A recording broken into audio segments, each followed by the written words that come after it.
क्यों क्यों आया उद्धार? क्योंकि उसने अपने अंदर की सारी बुरी बातों को निकाल दिया।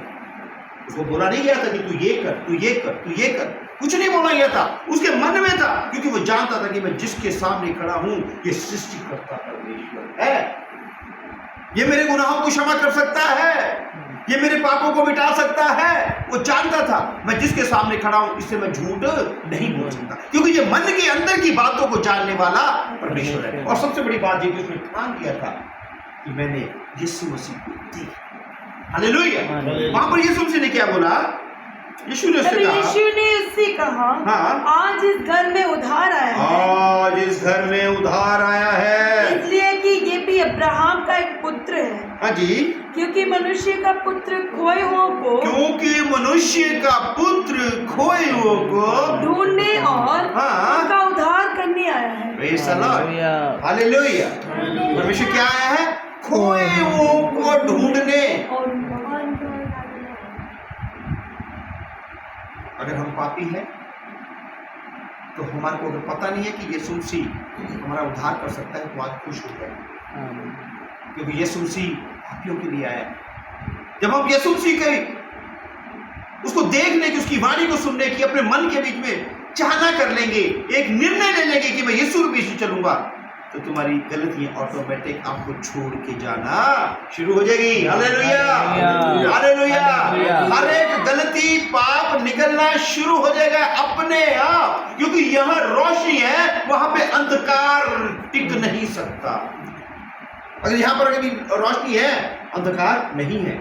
यहाँ रोशनी नहीं है, वहां अंधकार ही अंधकार है। मेरे प्यारे बहन भाई, यीशु मसीह कहता है मैं जगत की ज्योति।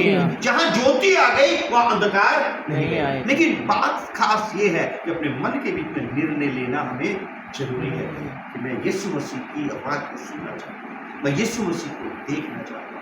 जब ये बातें हो जाएगी, यीशु मसीह खुद आके तुझे बोलेगा आज मैं तेरे घर में रहना चाहता हूँ, आज मैं तेरे घर में आना चाहता हूँ। ऑटोमेटिकली मेरे अंदर से बुराई है कभी ये निकलनी दूर हो जाएगी। वो कहता है, देखिए भजन से 34:8 जल्दी से परख चक कर दे, परख कर देखो परख कर कि देख। यहोवा हाँ जी। कैसा भला। 34:8 हालेलुया। 34 परख कर देखो कि यहोवा कैसा भला है, परख कर देखो कि यहोवा कैसा भला है। क्या ही धन्य है वह पुरुष हाँ जी, जो उसकी शरण लेता है। Praise the Lord. आज परमेश्वर चैलेंज कर रहा है, बोल रहा है परख के देखो, एक बार मन में निर्णय लेके देखो मैं तुम्हारे पास आता हूँ कि आता हूँ, मैं तुम्हारे को दिखता हूँ कि नहीं दिखता हूँ। एक बार परखो, परख के देखो, मन से मुझे पुकारो तो मैं तुम्हारे पास ही खड़ा हूं। Hallelujah, hallelujah. आज का वचन आपको समझ में आना चाहिए, क्योंकि परमेश्वर की आत्मा के जरिए ये सारी बातें हुई है। और सबसे पहले जो वचन के बीच में बताया गया है कि जक्कई ने मन बनाया कि मैं यीशु को देखूं। वो कष्ट को उठाना, एक पेड़ के ऊपर चढ़ना कोई आसान बात नहीं, हर कोई नहीं चढ़ता। और दूसरा वो क्या था,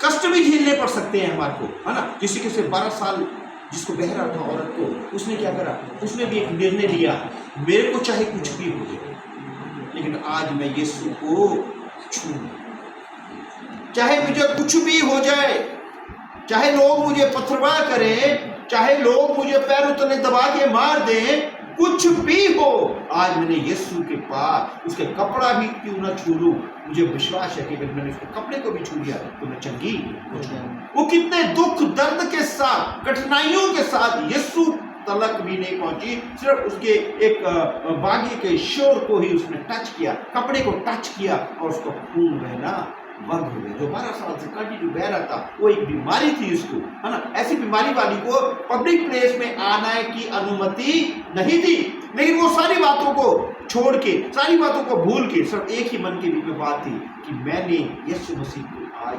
छूना है, उसे आज मैंने देखना है। उस समय जब आई इतनी भीड़, उस समय जब पतरस को उसने बोला मुझे उसने छुआ, पतरस ने क्या बोला, प्रभु जी, गुरु जी, इतने सारे लोग हैं तेरे ऊपर गिरे पड़े जा रहे हैं, है ना। इसका मतलब ये था कि इतनी सारी भीड़ के बीच में सारे लोग तुझे छू रहे हैं और तू कह रहा मुझे किसी ने छुआ है, ये क्या बात हुई। लेकिन वो ये सही बात नहीं समझा, क्योंकि जिसने विश्वास के साथ उसको छुआ था उस समय प्रभु यीशु मसीह के भीतर से सामर्थ्य थी।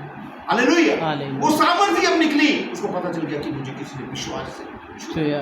उसे वो और डरती उसके सामने आ गई, उसने बोला प्रभु मैंने कुछ तेरे विश्वास क्या तेरे विश्वास में तुझे चंगा। हालेलुया। हालेलुया। हालेलुया। यानी हमें मन में निर्णय लेना होगा कि हम इधर को चलेंगे या इधर को चलेंगे। दुनियादारी की बातें हमारे को दुनिया से अलग होने की अनुमति नहीं देगी। शैतान हमारे को नहीं छोड़ेगा कि हम दुनियादारी की बातों को छोड़ दें। वो हमारे को हर एक बात जो कहेगा, देखो नहीं इसमें मजा है, ये कर, ऐसे ये इसको पी ले, इसमें बड़ा इंटरेस्ट है, चल आजा बाहर घूम के आते हैं, बाइबल पढ़नी है, अरे बाद में पढ़ लेंगे, चल पहले घूम लेते हैं, है ना। इस तरीके से करके बहुत सी बातें हमारे को क्या करेगी, दुनियादारी की तरफ को खींचेगी। लेकिन हमारे को क्या करना है, मन बनाना है। मुझे दुनियादारी की बातें नहीं, मुझे अपने खुदा के कलाम को पढ़ना है। उस कलाम को पढ़ने से मुझे पता चलेगा कि परमेश्वर की मेरे प्रति इच्छा क्या है। हालेलुया। हालेलुया। इसलिए हम लोग क्या करें, मन बनाएं। मन, जब तक मन नहीं बनाएंगे, पश्चाताप नहीं करेंगे, परमेश्वर हमारे जीवन में काम नहीं करेगा। आओ मन